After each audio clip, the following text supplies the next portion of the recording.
በአሜሪካን የግሪን ካርድ ባለቤት ኖት?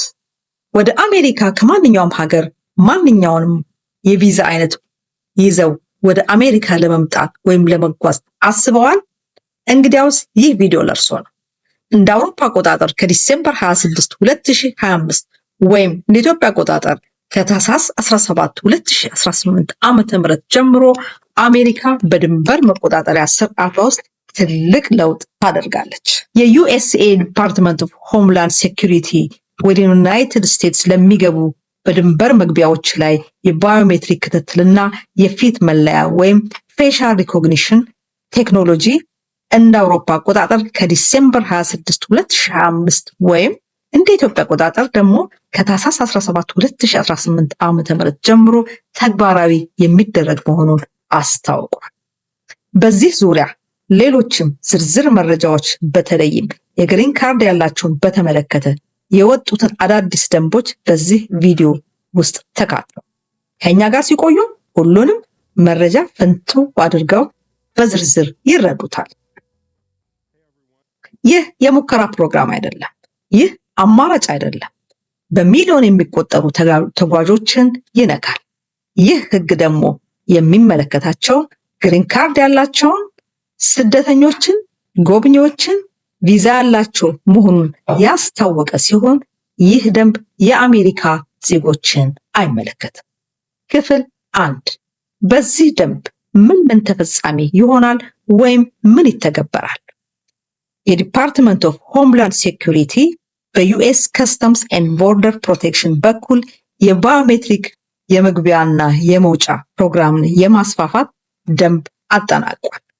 ይህ አዲሱ ደንብ የዩኤስ ከስተምስ ኤንድ ቦርደር ፕሮቴክሽን ሲቢፒ ከዲሴምበር 26 2025 ጀምሮ የአሜሪካ ዜጋ ያልሆኑ ሁሉ ሲገቡና ሲወጡ ፎቶግራፍ ይነሳሉ። ፎቶ በፊት መለያ ወይም ፌሻል ሪኮግኒሽን ቴክኖሎጂ ይመረመራል። ፎቶ ከዲኤችኤስ ስቴት ዲፓርትመንት እና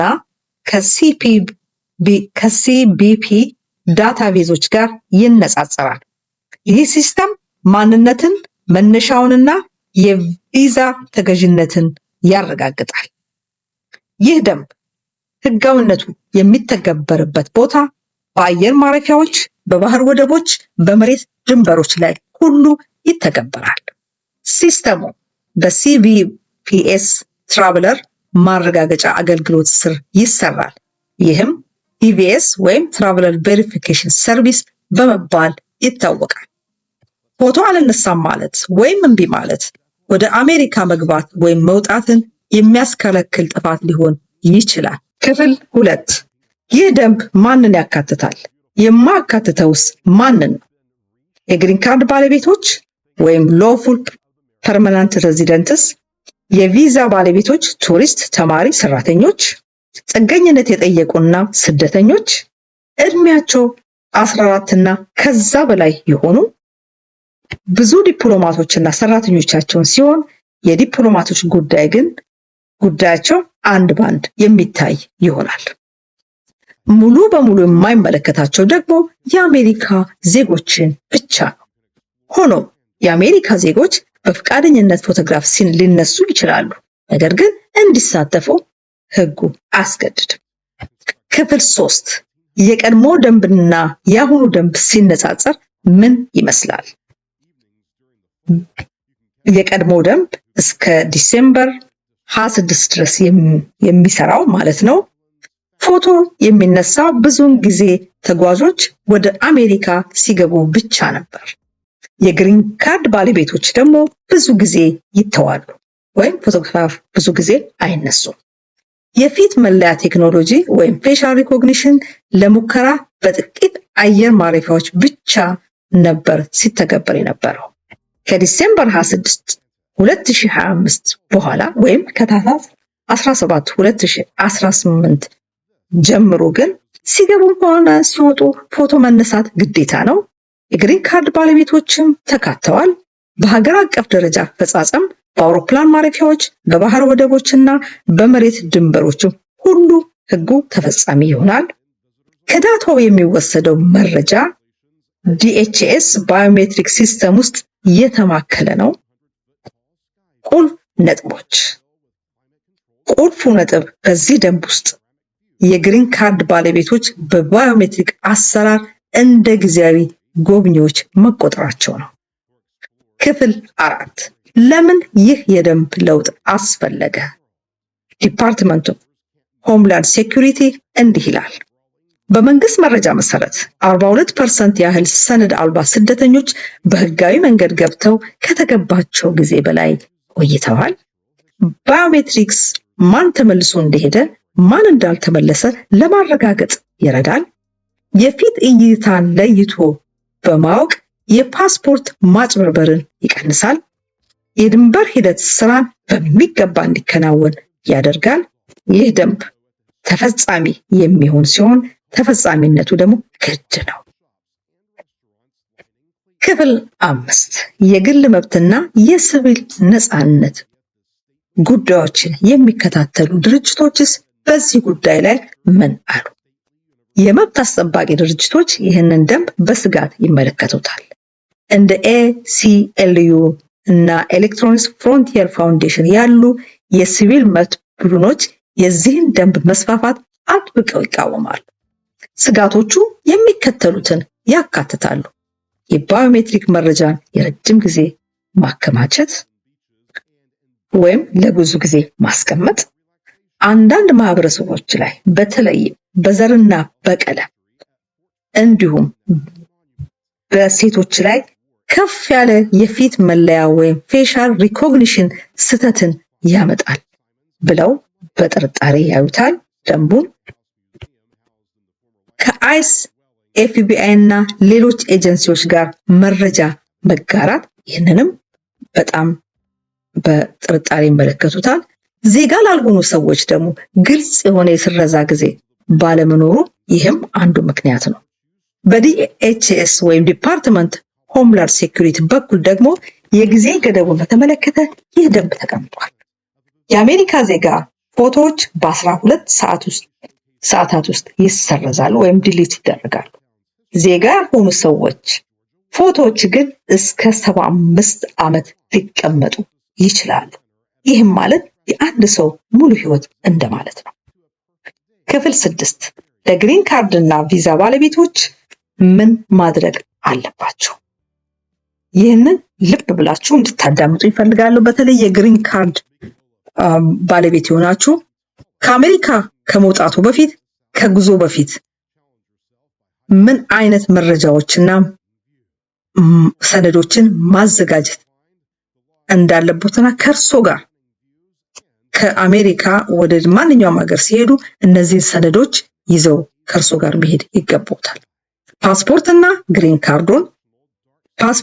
ግሪን ካርዶ ትክክለኛና ያልተበላሸ መሆን አለበት። ፌዳፕ ያደረገ የተቀደደ እንደዚህ አይነት ነገር ካለ አዲስ አውጥተው ይሄዱ። ከአሜሪካ ውጪ ከ1 ዓመት በላይ የሚቆዩ ከሆነ ሪኢንትሪ ፐርሚት ይጠቀሙ። ሪኢንትሪ ፐርሚት ማለት ከዩኤስ ውጪ ከ1 ዓመት በላይ መቆየት ካስፈልጎት ከመሄዶ ከጉዞ በፊት ከ60 ቀናት በፊት ክፍያዎችንና ደጋፊ ሰነዶችን ጨምረው በI-131 ወይም I-131 በሚባል የጉዞ ሰነድ ማመልከቻ በመሙላት ወደ USCIS ያመለክታሉ። የሪኢንትሪ ፐርሚቱን ሳገኙ ከ1 ዓመት ጉዞ ከሄዱ በመምጫው ላይ ችግር ሊገጥሙት ይችላል። የሪኢንትሪ ፐርሚት ካሉት ግን ከ1 ዓመት በላይ ቢቆዩ ያን የሪኢንትሪ ፐርሚት ይዘው ሲገቡ ብዙ ችግር አጋጥሙት። የዩኤስኤ መኖሪያ መረጋገጫ መያዝ ከመውጣቱ በፊት ማረጋገጫ የዩኤስ መኖሪያ ፈቃዱን እንዲሁም ሌሎች ደግሞ የማረጋገጫ ሰነዶች ምንድን ናቸው? የመኖሪያ ቤት ፈቃድ ሰነዶች፣ የመኖሪያ ቤትና የንብረት መዝገቦች፣ የተፈረመ የመኖሪያ ቤት ኪራይ ወይም የኪራይ ስምምነት ዶክመንቶች፣ የሞርጌጅ ወይም የንብረት ታክስ ሰነድ መያዝ፣ የቤት ባለቤትነቱን ወይም ተከራይ ኢንሹራንስ ፖሊሲ፣ እነዚህን ዶክመንቶች መያዝ፣ የአገልግሎት ከአገልግሎት ድርጅቶች ያገኙትን ሰነዶች መያዝ። እነዚህም የኤሌክትሪክ፣ የውሃ፣ የጋዝ ወይም የፍሳሽ ክፍያዎች፣ የኢንተርኔት፣ የኬብል ወይም የመደበኛ ስልክ ክፍያዎች ናቸው። እነዚህ ክፍያዎችን የፈጸሙበት ደግሞ ከ30 እስከ 90 ቀናት ውስጥ ባለው ጊዜ ውስጥ መሆን ይኖርበታል። የገንዘብና የስራ ቅጥር መረጃዎች፣ የባንክ ወይም የብድር ማህበር ሰነድ ዶክመንት፣ የደሞዝ ወረቀት ወይም ከአሰሪ ድርጅቶ የተጻፈ ደብዳቤ፣ W2 ወይም 1099 የግብር ቅጾች ከአሁኑ ወይም ካለፈው ዓመት። እነዚህ ዶክመንቶች ሲሆኑ በመንግስት የሚሰጡት ደግሞ ሰነዶች የተሽከርካሪ ምዝገባ ወይም የባለቤትነት ማረጋገጫ፣ ከፌዴራል ከክልል ወይም ከአካባቢ መንግስት ኤጀንሲዎች ለምሳሌ እንደ ማህበራዊ ዋስትና፣ IRS ወይም የDMV ደብዳቤ የተላከ ኦፊሴላዊ ደብዳቤ መያዝ። ሌሎች ተቀባይነት ያላቸው መረጋገጫዎች ደግሞ በአሁኑ ዓመት የትምህርት ቤት ትራንስክሪፕት ወይም የምዝገባ ሰነድ መያዝ፣ የሕክምና ወይም የጤና ኢንሹራንስ ምዝገባ ወይም ሰነዶችን መያዝ። ቋሚ አድራሻ ለሌላቸው ሰዎች ደግሞ በመጠለያ የሚኖሩ ከሆነ ይህንን የጊዜያዊ መጠለያ ከሚኖሩበት አካባቢ የመጠለያ ተቋሙን በማሳወቅ ደብዳቤ መያዝ ይገባቸዋል። በዚህ ደንብ ላይ ወሳኝ ምክሮችን ከዚህ በታች ዘረዝራቸዋለሁ። የቅርብ ጊዜ መረጃ መያዝ ከ30 ከ90 ቀን። ከአብዛኞቹ የተቋማት ሰነዶች ከምትወስዷቸው በሙሉ ከ30 እስከ 90 ቀናት ያሉትን መያዝ በጣም ተገቢ ነው ወይም አስፈላጊ ነው።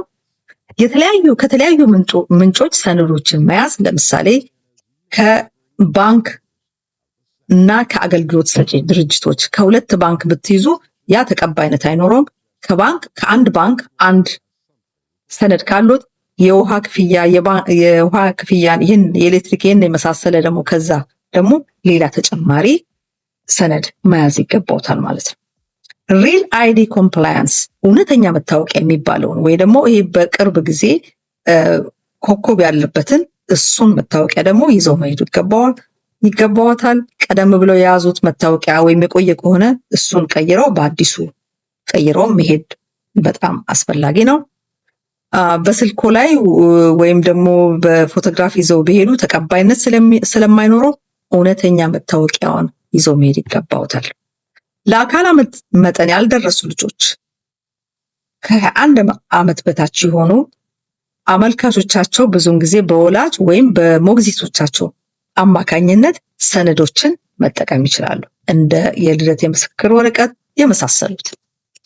ኤርፖርት ወይም ድንበር ላይ ወይም ወደብ ላይ ሲደርሱ መነጽር፣ ኮፍያ፣ ማስኮን የመሳሰሉትን ያውጡ። ፎቶ ለመነሳት ከ2 ሰከንድ ያነሰ ነው የሚወስደው።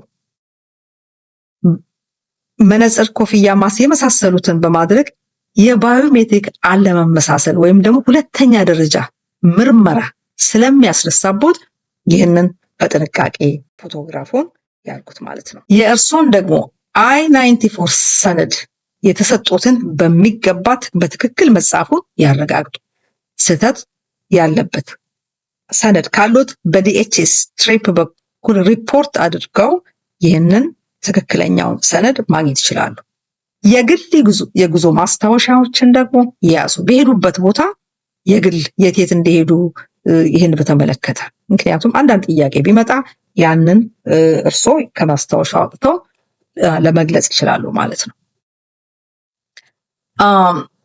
የፊት እይታ ስህተቶች ህጋዊ ለሆኑ ነዋሪዎች ቢሆን ወደ አሜሪካ ከመግባት ሊያሳግድ ይችላል። ይሄ ማለት የፊት እይታ ስህተት ካለ ፐርማናንት ሬዚደንት ካርድ ያላቸው ወይም ግሪን ካርድ ያላቸውንም ቢሆን ይህ ስለሚመለከታቸው ሁሉም በዚህ ጉዳይ ላይ ፐርማናንት ሬዚደንት ካርድ ያላቸውም ጥንቃቄ እንዲያደርጉ ነው። ክፍል 7 ህጋዊ አማራጮችና እገዛዎች። የሆነ ችግር ከተፈጠረ ለDHS ትሪፕ ቅሬታ ያቅርቡ። በፕራይቬሲ አክት መሰረት እርማትን ይጠይቁ። ልምድ ያላቸውን የኢሚግሬሽን አማካሪዎች ያማክሩ። ከከስተም ኤንድ ቦርደር ፕሮቴክሽን ስለ ባዮሜትሪክስ ክርክሮች የሚያውቁ የህግ ካምፓኒዎች በዚህ ጉዳይ የተካኑ ስለሆኑ የእነሱን እርዳታ መሻት በጣም የተሻለ ነው። ማጠቃለያና ቁልፍ መንገዶችን ደግሞ ከዚህ በታች ጠቅስላቸዋል። ከመውጣቱ በፊት ማስታወስ ያለበት ይህ ከዲሴምበር 26 2025 ጀምሮ የሚሰራው ሕግ የአሜሪካ ዜጋ ላልሆኑ ሲሆን ግሪን ካርድ ያላቸውን ጨምሮ ማናቸውንም አይነት ቪዛ የያዙ ይሆናሉ። ሲገቡና ሲወጡ ፎቶግራፍ መነሳት ግዴታው ነው። የፊት መለያ ወይም ፌሻል ሪኮግኒሽን ማለት ነው። ይህንን ፎቶግራፍ አንነሳም ማለት አይቻልም። ከትክክለኛ መረጃ ስህተቶች ምክንያት ከጉዞ ሊሰናከሉ ስለሚችሉና የወደፊትም የኢሚግሬሽን ጥቅሞችን ሊጎዱ ስለሚችሉ ይህንን በጥንቃቄ ማድረጉ ይመከራል። ከዲኤችኤስ የወጣው መግለጫ እንደሚያመለክተው ይህ ሕግ የድንበር ደህንነት ያዘመነ ሲሆን ነገር ግን ስለ ግል መረጃ ፕራይቬሲ፣ ስለ ክትትል ወይም ሰርቬላንስ እና ፍትሐዊነት ላይ ከባድ ጥያቄዎችን ሊያስነሳ ይችላል። ለሁሉም ግን እርስዎ ሁሉንም ወቅታዊና የተሟላ መረጃ ይኑሩት። ሰነዶቹን በሚገባ ይፈትሹ፣ የተሟላ መሆኑን ያረጋግጡ። ከመጓዙ በፊት ሰነዶቹን ያዘጋጁ። እንግዲህ በዚህ ቪዲዮ ወቅታዊና የተሟላ መረጃ አግኝተዋል ብዬ አምናለሁ። የዛሬውን ቪዲዮ በዚሁ አጠናቀቅ ያለው። ሰብስክራይብ፣ ላይክ፣ ሼር፣ ኮሜንት ማድረግን አይርሱ። ስለ ቪዲዮ ያሉትን አስተያየት በመስጠት ወይም በዚህ ቪዲዮ ያልተካተተ መረጃ ካለ ኮሜንት መስጫው ላይ እንዲያካፍሉ እንላለሁ። ደህና ክረሙ።